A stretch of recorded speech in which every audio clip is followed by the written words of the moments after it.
You don't think there is any chance of Gwendolyn becoming like her mother in about 150 years, do you? All women become like their mothers, and that is their tragedy. No man does. That's his. Is that clever? It's perfectly phrased, and quite as true as any observation in civilized life should be. I'm sick to death of cleverness. Everybody is clever nowadays. You can't go anywhere without meeting clever people. The thing has become an absolute public nuisance. I wish to goodness we had a few fools left. We have. I should extremely like to meet them. What do they talk about? The fools. Everyone but the clever people, of course. What fools? By the way, did you tell Gwendolyn the truth about your being earnest in town and Jack in the country? My dear fellow, the truth isn't quite the sort of thing one tells to a nice, sweet, refined girl. What extraordinary ideas you have about the way to behave to a woman. The only way to behave to a woman is to make love to her if she is pretty, and to someone else if she's plain. That is nonsense. What about your brother? What about the profligate Ernest? Oh, before the end of the week I shall have got rid of him. I'll say he died in Paris of apoplexy. Well, lots of people die of apoplexy quite suddenly, don't they? Yes, but it's hereditary, my dear fellow. It's the sort of thing that runs in families. You would much better say a severe chill.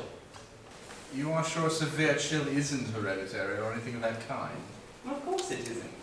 Very well then. My poor brother Ernest, to be carried off suddenly in Paris by a severe chill, that gets rid of him. But I thought you said that Miss Cardew was a little too much interested in your poor brother Ernest.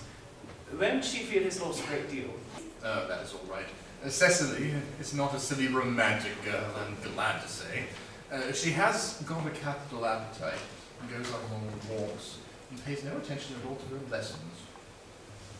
I would rather like to see Cecily. I will take very good care you never do. She is excessively pretty, and she's only just 18. Have you told Gwendolyn yet that you have an excessively pretty ward who is only just 18? No, one doesn't blurt these things out to people. Cecily and Gwendolyn are perfectly certain to be extremely great friends. I'll bet you anything you like that half an hour after they've met, they'll be calling each other sister. Women only do that after they've called each other a lot of other things first.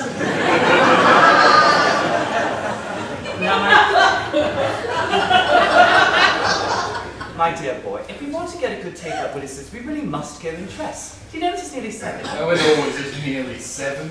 Well, I'm hungry. I never knew you when you weren't. Now, shall we do after dinner? Go to the theatre? Oh, no, I loathe listening. Well, let us go to the club. Oh, no, I hate talking. Well, we might trot round the Empire at 10. Oh, no. I can't bear looking at things. It is so silly. Well, what shall we do? Nothing. It's awfully hard work doing nothing. However, I don't mind hard work, but there's no definite object of any kind.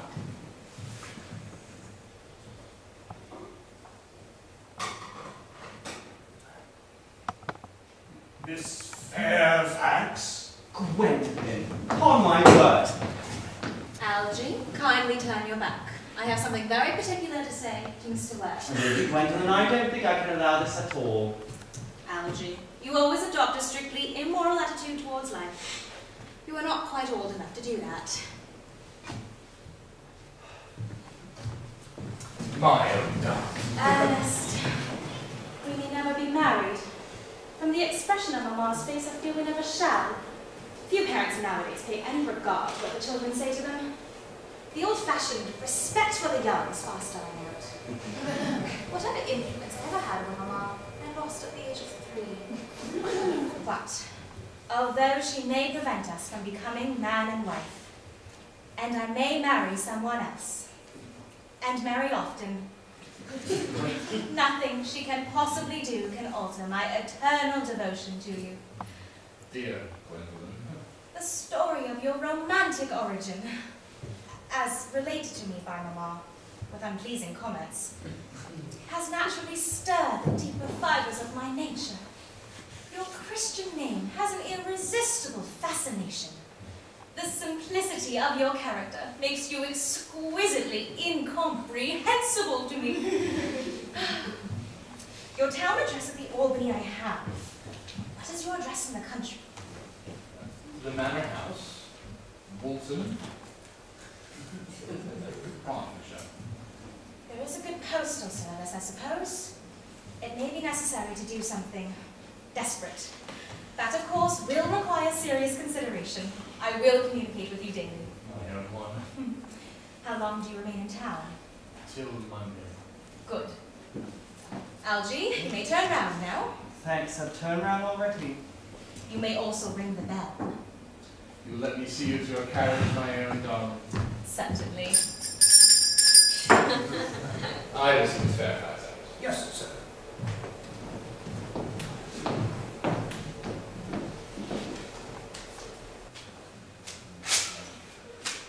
A glass of sherry, Lane.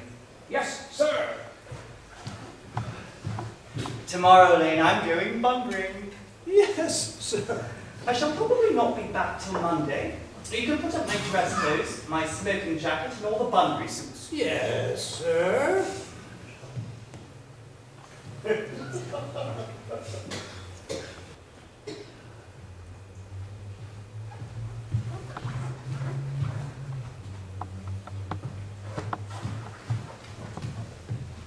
I hope tomorrow will be a fine day, Lane.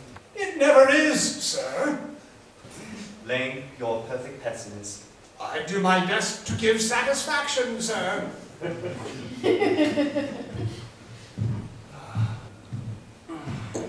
There's a sensible, intellectual girl. The only girl I ever cared for in my life. What on earth are you so amused at? Oh, I'm a little anxious about poor Bunbury, that is all. If you don't take care, your friend Bunbury will get you into a serious scrape someday. I love scrapes. They are the only things that are never serious. Oh, that's nonsense, Algie. You never talk anything but nonsense. Nobody ever does.